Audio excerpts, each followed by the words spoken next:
Hola chiquillos, ¿cómo están? Espero que bien de nuevo.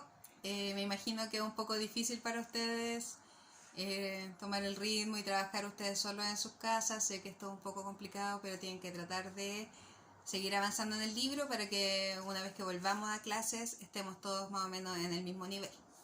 ¿Ya? He recibido varias de sus tareas, no todas, pero varias. ¿Ya? Así que espero que hayan ido entendiendo el tema de los mitos y las leyendas. Ahora vamos a revisar la tarea que les había dejado en la clase anterior, que tiene que ver con una leyenda argentina que se llama La lección del Ombu. ¿Ya? Yo les había explicado que esto era una leyenda porque habla de un árbol específico que crece en Argentina. ¿Ya? No es un tema universal como en los mitos, sino que es algo específico de una localidad, que es una de las características que tienen las leyendas. ¿Ya? Entonces vamos a revisar las respuestas para que ustedes vean si están bien en sus cuadernos.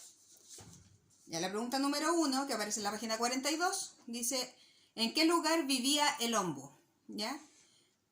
Bueno, vivía en La Pampa. Eso aparece al principio de la leyenda. ¿Ya? El principio dice: en una vasta llanura, La Pampa, existía una hierba pequeña, bla, bla, bla. Entonces ahí al tiro les dicen la respuesta de esa pregunta. 2. ¿Qué pasó con las hierbas que estaban a su alrededor cuando el Ombu comenzó a crecer? ¿Ya? En ese caso, la respuesta es que muchas hierbas murieron aplastadas por el tallo, ya porque creció tanto que empezó a matar la hierba o el pasto que había alrededor. Ya por eso le tenían un poco de rencor al principio del hombre. Después es ordenar los pensamientos de los habitantes de La Pampa sobre el Ombu según lo describe en la leyenda. Ya aquí es ver el orden en el que van presentando los pensamientos de los habitantes. Ya yo les voy a dar los números para que ustedes revisen si lo tenían bien o no. En este caso sería 3, 4, 1, 2, 6, 7 y 5. Ese es el orden. ¿Ya? La 4. Explica por qué los habitantes de La Pampa sentían miedo del Ombu. ¿Ya? En primer lugar, tenían miedo porque no lo conocían. Era una planta distinta y que no había aparecido antes. ¿Ya? Y después, como empezó a crecer tan grande, aplastó a las hierbas pequeñas, como les decía anteriormente. Entonces, por eso le tenían miedo. 5. ¿Qué hizo que el Tero cambiara su opinión sobre el Ombu? ¿Ya? En este caso fue que él se acercó y le preguntó al Ombu para qué servía. Y el Ombu le respondió que servía para dar sombra. ¿Ya? Y ahí se acercó a él y empezaron a tener una relación a conocerse mejor. Y con el tiempo dejó de tenerle miedo. 6. ¿Qué lección aprendió el Tero gracias al Ombu? Ya que aparecen 3 opciones. Una, que hay que darse el tiempo para conocer a los otros antes de juzgarlos. La otra, que es importante aprovechar la sombra de los árboles. Y la tercera opción es que las hojas de las ramas bajas son más grandes que las de la cima. ¿Ya? En este caso la lección, como moralmente que aprendió, es que hay que darse el tiempo de conocer a la gente o a otros seres antes de juzgarlos. ¿Ya? Esa es la lección que uno aprende, también uno puede aprender leyendo esta leyenda. ¿Ya? Y la 7 dice: sintetiza la secuencia narrativa de la lección del Ombu. ¿Ya? La secuencia narrativa, como explica acá, es el inicio, donde parte la historia, el desarrollo, lo que pasa entre medio, y el desenlace, que es como termina. Ya en el inicio es una hierba que empezó a crecer rápidamente y a aplastar a las otras. Ese es el inicio de la historia. Después el desarrollo tiene que ver con lo que hizo el Tero para entender o acercarse al Ombu, ¿ya? Que es hablar con él y pasar tiempo con él para conocerlo mejor. Y finalmente el desenlace, es que todos se sienten tranquilos al descubrir que esta hierba misteriosa era un árbol, ¿ya? Y que tenía características beneficiosas para ellos, o sea que les servía al final, no era algo negativo. ¿Ya? Entonces esas son las respuestas principales de esta actividad que les había dejado la semana anterior, la semana antepasada, porque la semana anterior fue la prueba, ¿cierto? Ya. Ahora vamos a seguir estudiando esto, ya, con otra actividad. Es la única actividad que les voy a dejar para esta semana, ya, para que no sea tan intenso todo el trabajo. Es una actividad corta del libro, que es sobre una leyenda, pero esta vez es chilena. Ya está en la página 48 y 49. Y se trata de cómo nació la tijereta. En este caso la tijereta no es este bicho que uno conoce a veces como tijereta, ya es un ave que tiene unas plumas atrás que hacen que parezca unas tijeras por eso le llaman tijereta. Yo les voy a leer el cuento para que después solamente tengan que responder las preguntas. Entonces, ¿cómo nació la tijereta? Una leyenda chilena. ¿Ya? Hace muchos años, cuando ni tú, ni nosotros, ni nuestros abuelos, ni tatarabuelos habíamos nacido, es decir, hace muchos, muchos años, vivía una abuelita que era costurera. Cosía a esta abuelita tan bien que parecía costura de ángeles. ¿Ya? De ángeles es como perfecta. Sus manos se movían ágilmente, o sea, rápidamente, cortando con la tijera y hundiendo la aguja en las telas. El hilo bailaba que daba gusto, formando hermosas prendas de vestir para sus hermanos, hijos y nietos. Un día, la abuelita, ya muy de edad, o sea, muy mayor, se acostó en su cama y le rezó a Dios Padre para que se acordara de ella. Estaba cansada, sus ojos no veían tan bien y las manos le dolían de tanto coser. Y entonces Dios, en su inmensa misericordia, que es compasión o bondad, como dice aquí al lado, la llevó a su reino celestial. El Creador tomó su alma y la transformó en una hermosa avecita. Esta agradeció a Dios y le dijo: Señor, ¿podrías concederme un deseo? ¿Qué deseas?, preguntó él. Quisiera pedirte un favor. He pasado toda mi vida cosiendo y echo de menos mi tijerita. ¿Podrías regalarme una, por favor? Entonces el Señor tomó en sus manos a la avecita, la estiró las plumas de la cola e hizo que éstas se pudieran abrir y cerrar al vuelo. Y así la podemos ver hasta el día de hoy volando y anidando por los campos, techos, árboles, colinas y cerros. Si se pone harta atención, se podrá escuchar a la costurerita cortando con sus tijeras. ¿Ya? Entonces, esto se ve que es una leyenda, porque pasó hace mucho tiempo, pero no es en un lugar fantástico, ya sigue siendo dentro del campo chileno. Entonces, responde a una pregunta sobre un ave local, un ave de acá de Chile.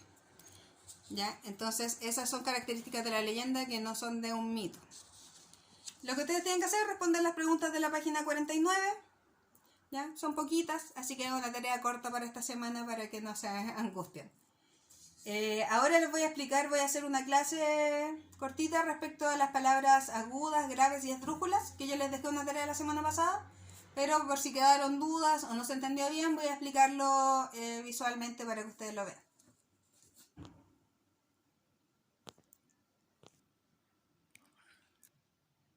Ya, entonces las palabras agudas, graves y esdrújulas son algunas reglas de acentuación para saber cuándo se dibuja la tilde en algunas palabras, ¿ya? Porque el acento es donde se marca la palabra.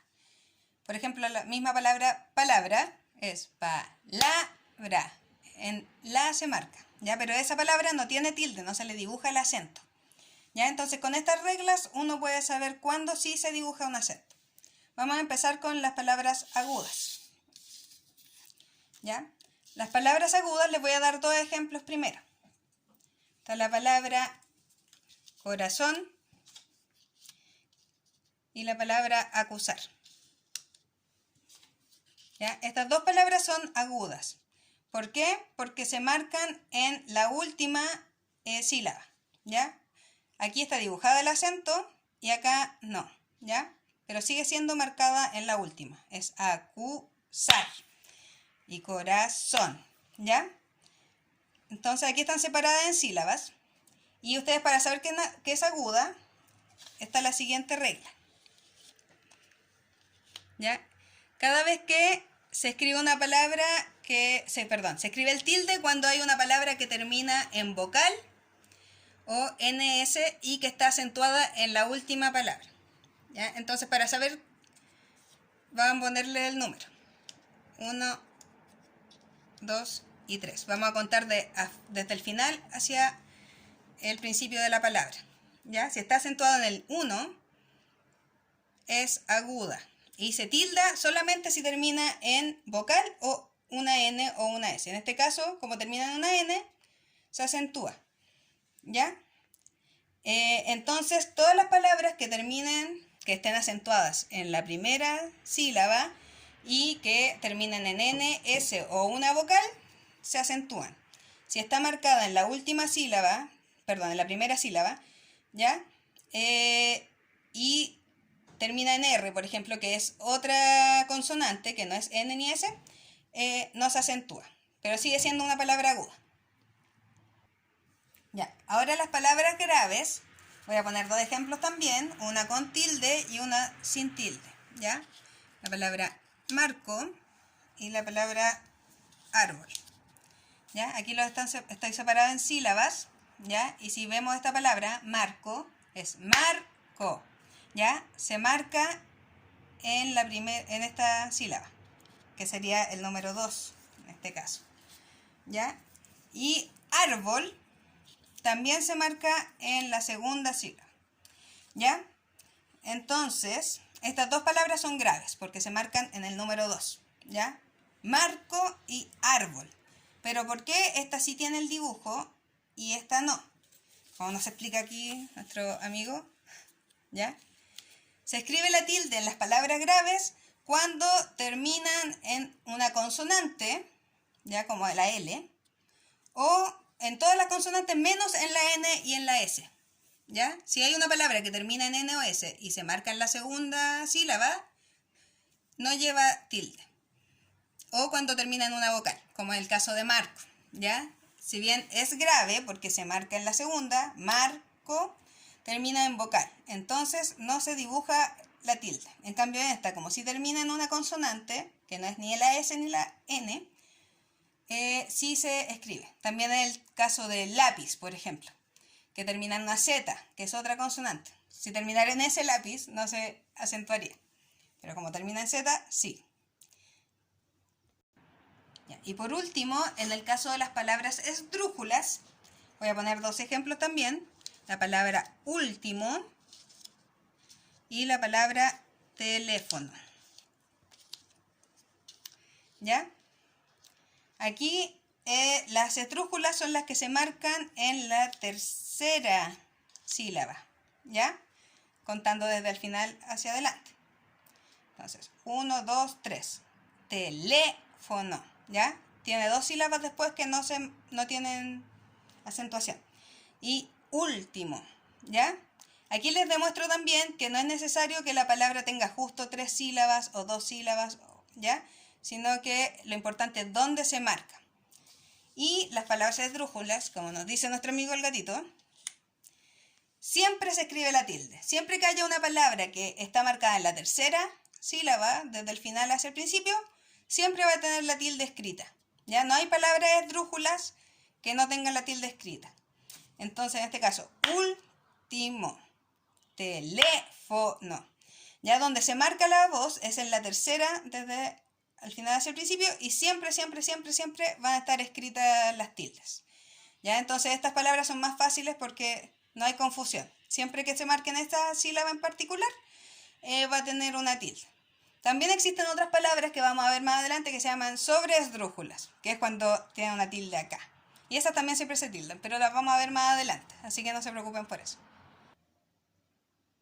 Ya, entonces espero que hayan logrado entender más o menos las palabras graves, agudas y esdrújulas con lo que les expliqué. De todas maneras les voy a hacer llegar ahora con este video una hoja de revisión de las palabras que les había mandado la semana antepasada, ¿ya? Y pronto también les enviaré sus notas de la evaluación del control de lectura de cuentos de hadas, ¿ya? Espero que estén muy bien, niños. Cuídense mucho.